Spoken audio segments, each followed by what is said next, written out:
I feel like I've become someone who's very good at spotting liars and listening to my intuition, how my body feels around a person, as well as the inconsistencies that they display through their actions and through the words that actually begin leaking out in their conversation. So, my name is Alyssa, and I'm a communication coach with a background in psychosocial safety and mental health. So, I'm going to share some of the things that I have personally learned over the years. I have picked up in conversation. I have developed this skill with the more confrontations I've had. Again, when I use the word confrontation, this doesn't mean to be something that's terrifying to have. A confrontation can still be assertive, it can still be clear. There doesn't need to be any sort of aggression or passivity within a conversation. That is all a confrontation is. A confrontation is a conversation between two people trying to come to a common ground based on a particular incident or situation that one person has come to highlight in the dynamic. So, firstly, pay attention to the mental capacity that it is taking the other person to actually answer you. When I say mental capacity, look at any really long pauses in the conversation. Any really long pauses means they're either thinking very, very hard about what to say, or in that moment in time, they're trying to come up with another lie to cover the question that you have just confronted them about or asked them about. Be aware of any excessive detail within their story. If they seem to be rambling, trying to give every single little detail about this and this and this, and they're trying to convince you. There's a quote that I love that is, truth tellers convey, liars convince. When you think about it, when you're giving your truth, right, and you just say it how it is, you don't need to continue explaining yourself because you know that what has happened, you are giving your honest and authentic truth, so you don't need to ramble on about any specific details or intricacies that you're trying to convince, the other person in conversation. Be aware of them repeating the question back to you of what you have actually confronted them with and asked them about. So when they repeat your question before they answer, they're actually giving themselves 3 to 4 seconds to actually come up with a quick lie in their head while they are repeating the question back to you. Be aware of stuttering, slurred speech, or slower speech. And again, any of this is them fumbling over the story that they've come up with in their head, or the stuttering could also be a feeling of nervousness or a feeling of overwhelm that, oh my gosh, they've actually just caught me in this lie. Like, I need to come up with something that's going to cover my ass right now.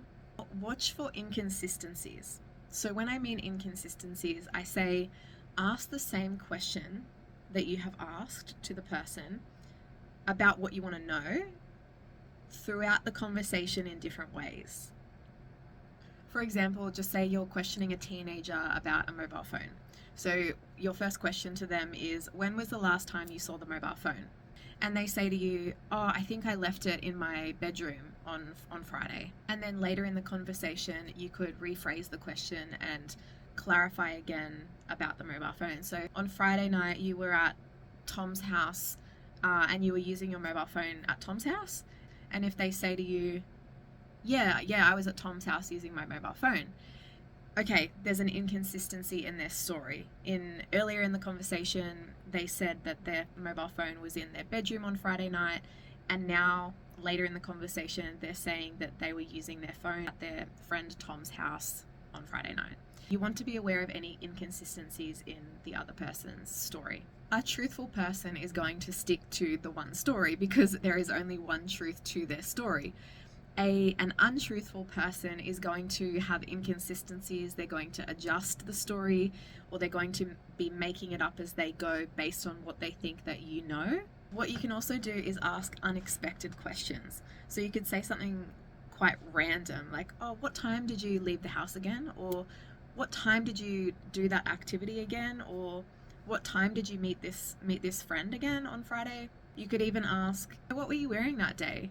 The point of asking really unusual or unexpected questions is because if there are any inconsistencies or lies within the other person's stories, it's going to disrupt that story and bring out any of those inconsistencies. Be aware of any defensiveness. This is a big one. Majority of liars are going to become defensive because a truth teller that is conveying their honest truth to you, they have nothing to lie about, they have nothing to hide, so they're going to just give you the answer straight, they're going to give it to you direct. That's it. For what other reason would I need to explain myself? Because this is the truth, you can believe it or not. And most of the time, truthful people will respond very calmly, whereas a very defensive person, in most cases, could relate to them lying.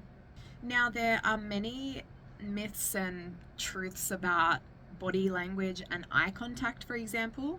So there is not one way to tell with someone's body language whether or not they are lying. There is not one puzzle piece fits all. It doesn't exist. And that is a reason due to people who are socially anxious in conversations, who don't usually give eye contact even if they're telling the truth. They sometimes avoid eye contact because they're a little bit shy or they're a little bit more closed off. It's the same with body language. So the important thing that you want to learn with body language and eye contact and facial expressions is knowing the baseline, essentially, for this other person's expressions, their reactions, their responses when in everyday conversation. So if you already know this person and you know a baseline of this person is normally very confident, they're normally very articulate, they normally give eye contact when we're having a one-on-one conversation, they're normally very expressive with their hands. If they're talking about something that they're very passionate about, that they love, they wouldn't stop to look down, or suddenly they start playing with their hair, or they start looking to the side or looking down. And you just know that these are the types of inconsistencies that come to the spotlight or leak out. People's behaviors and their expressions leak out in conversation eventually. That's why, we always say that the truth always, it reveals itself, because it reveals itself through expression, body cues, the words that people say, whether it's in past tense or present tense. That's another thing to look out for actually as well. Be very aware in conversation if the person that is telling the story talking in past tense, like it happened in the past, or if they're talking in the present tense. Someone who is telling the truth is going to speak in the past because they are telling their story. Just say that it happened yesterday. So they would say, yesterday I walked home from school and this guy came up to me and he punched me. That's in the past. It happened yesterday. They're telling the truth. If someone is potentially lying, be very mindful of picking out that they are actually going to be speaking in the present tense. So for example, they would say something like, I was walking home yesterday and this guy walks over to me and he punches me. Can you see the difference between the two?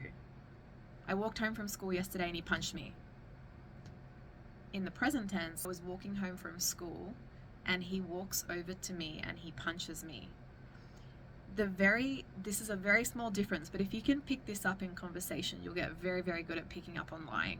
So this very small difference is that they are thinking of their story in the present moment and creating in their head in the present. So when you're talking in the present, these are the types of expressions that will leak through in conversation. So this is something that you can learn. Again, the past, they're being very clear, they're being very direct, and they're just saying it how it is because that is the truth.